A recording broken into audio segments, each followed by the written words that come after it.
What's going on, everyone? Welcome to another episode of 100 Yards Football Sports Talk Radio. I'm your host and producer, Logan Landers, and join me to talk about Jaylen Harrell, defensive end coming out of Michigan, the one, the only Jay McMinn, coming over from the Elite Sports and Entertainment Network. Jay, say what's up to the people, my friend, and let them know what you think about this talented edge rusher coming out of Michigan, the defending champs. Yeah, absolutely. Thanks, Logan. It's a good day to be here, man, and talk some sports and get ready for this draft. And our last guy today that we're going to talk about, like you said, Jaylen Harrell out of Michigan.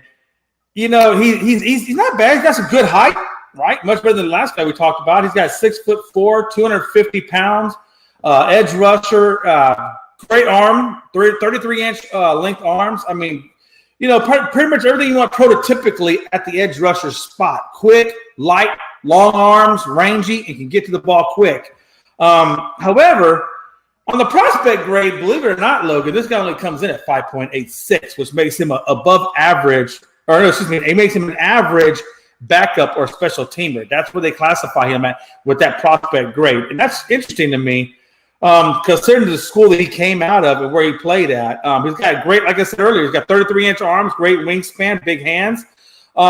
He's also the son of former pro James Harrell, who comes from the NFL. So he does come from NFL bloodline. So I think he does have an idea of what's expected of him at this level, probably through his pops and conversations, as amongst other things, college coaches and whatnot. So I think he's prepared for the NFL as best as he can be.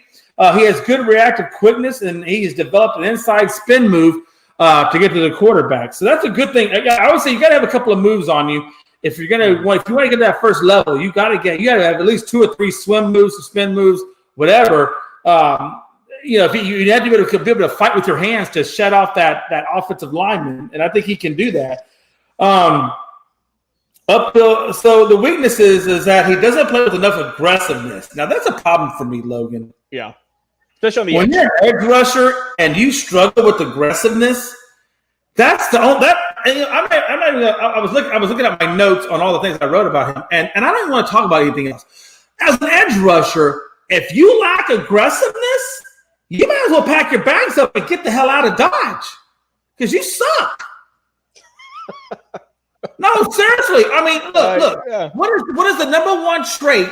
What is the number one trait you want in your edge rusher, Logan? You want aggressiveness. Right. You got to be aggressive. How are you getting the quarterback if you're not aggressive?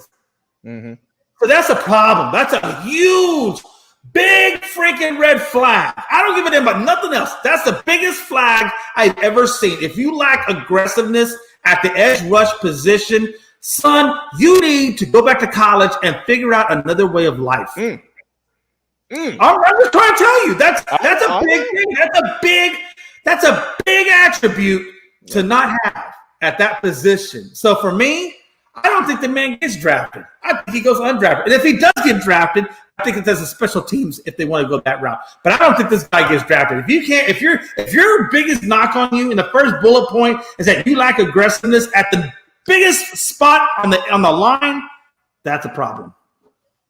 Jay McMinn never wanted to mince words. My thoughts on Jaylen Harrell. We know this past year, obviously, Michigan as a team did very well. And when we look at Jaylen Harrell, what he did, 7 tackles on the year, 10 assists, 12 stops. But where he really gets it cooking, as we mentioned, is an edge rusher, and that is getting to the quarterback. He did record 6 sacks this year, as well as 27 pressures, 19 quarterback hurries on the year. So, Jay, it feels like for this guy, and you see it on tape, you see it in film, either he gets to the quarterback or that's pretty much it. And as you mentioned, aggressiveness, that's more so getting it every play. You have to want it every down to get to the quarterback, especially as an edge rusher. Like I said, stats-wise, didn't put up a whole lot of other stuff in terms of, no pass breakups, no interceptions, which means he's not just jumping for the ball at the line of the fence there.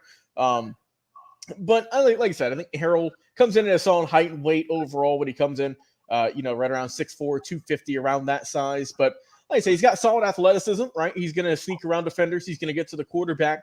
But like you said, the main thing, though, he's not elite in terms of pass rush moves. You know what this guy is going to come with. And opposing offensive linemen, Jay, are going to pick up on that very quick, and they are going to stop this guy. Also, limited vision in terms of he's fooled by misdirections. That's when it comes to play actions. That's where this guy can get eaten alive at. And he doesn't have that range, that agility to get there and mix and get, correct his mistakes. So I think that overall, Jaylen Harrell, look yourself in the mirror, my friend. Say, how bad do you want this? Because Jay, you can teach aggressiveness. That's something you want from inside. That's not something in terms of vertical ability. That's not something in terms of your footwork. That's something that you got to want deep down. Oh, absolutely. Everyone's capable of it, my brother. Everyone on the football field. It's just a matter of how bad you want it. Jaylen Harrell, how bad do you want it? Guys, if you guys enjoy the video, give us a like, follow, share, and subscribe. Also, go and be sure to check out our live draft show coming up on Thursday, April 25th at 7:30 Eastern. Me and Jay is going to be there. The whole cast and crew at 100th Football will be there live on Facebook and YouTube. Like I said, get your draft notes ready, get your snacks ready, and we will talk to you guys again on another